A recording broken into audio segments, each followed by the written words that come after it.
Fresh okay right. నమస్తే driver అన్న.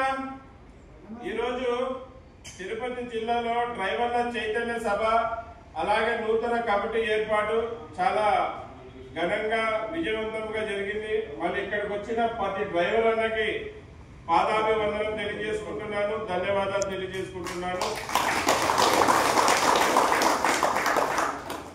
ఇకపై తిరుపతి జిల్లా తిరుపతి సరౌండింగ్ లో ఉన్న డ్రైవర్ల కోసం తిరుపతి జిల్లా సేఫ్టీ డ్రైవర్ అసోసియేషన్ అనే సంస్థ వాళ్ళ కోసం నిలబడుతుంది, వాళ్ళ కోసం పోరాడుతుంది.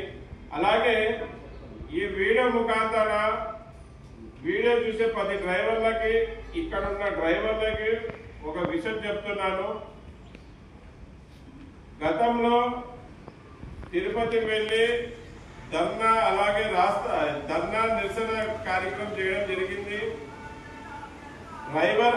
డ్రైవింగ్ లైసెన్స్ ఆధారంగా బతికే 10 డ్రైవర్కి రాష్ట్ర ప్రభుత్వం కేంద్ర ప్రభుత్వం 10 లక్షలు రాష్ట్ర ప్రభుత్వం 20 లక్షలు కేంద్ర ప్రభుత్వం కలిపి 20 లక్షల రూపాయలు ప్రమాదవశాత్తు చనిపోయిన డ్రైవర్ కి ఇవ్వాలని, అలాగే driver welfare code, driver corporation, అలాగే డ్రైవర్ దివస్ ఇవ్వాలని డిమాండ్ చేయడం జరిగింది. వాళ్ళకి ఆగస్టు లోపలికి డిమాండ్ ఒప్పుకొని ఇవ్వకపోతే ఆగస్టు 1 నుంచి స్ట్రైక్ చేయడం జరుగుతుంది. డ్రైవర్ స్టీరింగ్ చూడో ఆందోళన, ప్రతి డ్రైవర్ స్టీరింగ్ చూడో ఆందోళన చేయడం జరుగుతుంది. ఎవరు కూడా ఆగస్టు 1 నుంచి 15 వరకు బండ్లు తోలకూడదు. కూడా ఎవరైనా తోలాలని దొంగదారుగా పోవాలనుకుంటే కూడా వాళ్ళ మీద కూడా డ్రైవర్ సంఘాలు వాళ్ళకి పనిష్మెంట్ ఇవ్వడం జరుగుతుంది. ఇది మన కోసమే, మన భార్య బిడ్డల కోసమే. ప్రమాదవశాత్తు చనిపోయిన డ్రైవర్ కుటుంబాలలో ఒకసారి మీరు తొలగి చూడండి. ఆ బిడ్డల పరిస్థితి, ఆ భార్యల పరిస్థితి ఎంత దీనంగా ఉందో. ఒక్కసారి ఈ సమ్మెకి సహకరించండి, మన జీవితాలే మారిపోతాయి.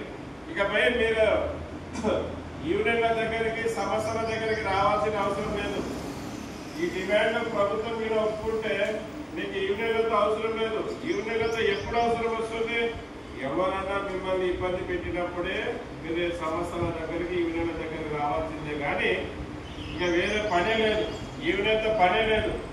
కనుక ఇక యూనియన్తో పనే ఉండాలని కొన్ని సంస్థలు కూడా, కొన్ని డ్రైవర్ యూనియన్లు కూడా ఈ పనులకు సహకరించడం లేదు. ఎందుకు సహకరించడం లేదంటే వాళ్ళ అంగడి నడవదని, వాళ్ళ దుకాణం నడవదని.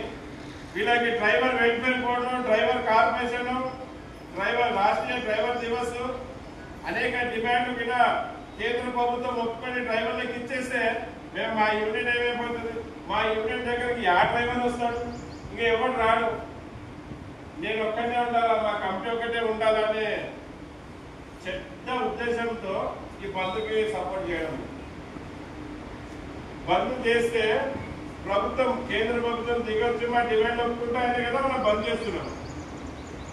మరి వాళ్ళ ఇబ్బంది ఏం తెలుసా? కొన్ని యూనియన్ల ఇబ్బంది, అన్ని యూనియన్లు కాదు, కొన్ని యూనియన్ల ఇబ్బంది. మరి ఇవన్నీ చేస్తే ఇంకా మనకి పని ఉండదు కదా. ఈ ఆయన దగ్గర నెలకు 100, సంవత్సరానికి ఇంత తీసుకోలేము. వీళ్ళు మన ఆఫీస్ కాడికి రాలే, మనం యాడికి పోయినా రాజకీయ నాయకులైనా అందరి దగ్గరికి వీళ్ళని తీసుకుని గొర్రెలాగా తాకట్టు పెట్టి మనం లెక్క కొడదామంటే లేదు కదా అని వాళ్ళ ఉద్దేశం. మళ్ళీ అటువంటి వాళ్ళకు కూడా మనం అందరం కూడా రాబోయే రోజుల్లో బుద్ధి చెప్తాం. డ్రైవర్ అన్న గెలుపు కోసం హమ్ సబ్